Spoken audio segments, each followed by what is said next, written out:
So this is a quick little video on this Canon EFS 24mm. Here's some other information in this. So what was wrong on this particular lens is the autofocus didn't work, and also the manual focus didn't work. When you slid this ring, nothing would happen. And when you did the autofocus,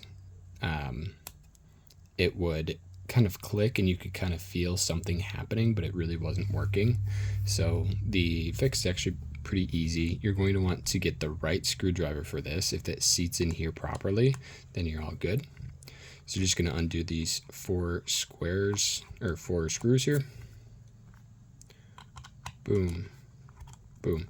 So if you're trying that autofocus and it's actually like you can hear something going on, but it's not working, your motor's most likely good. And I'll show you what I did on this one to fix it. So once you get these off, once you get these out, these two pieces are still connected on either end, and this plastic ring is basically a ring in the middle. Might want to take this guy off and it'll kind of come apart. You don't really need to take it apart too much. These will not separate because there's soldered connections that you won't be able to get at. So don't rip this apart, but you will be able to see these gears here. If you want to come in, get this light. All I did for this is I took a flathead, get my screwdriver situated here.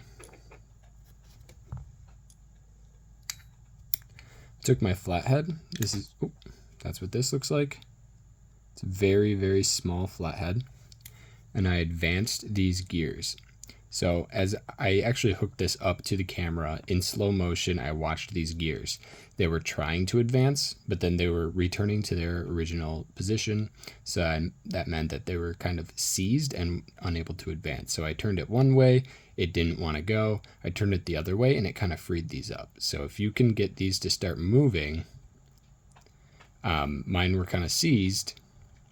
So I got those moving. I advanced it a couple more positions. I don't want to do it now because I already fixed it, but once I did that and got those to spin freely, I guess that doesn't really do anything. I don't know. Put it back together and then hook it back up to your camera and it'll work fine.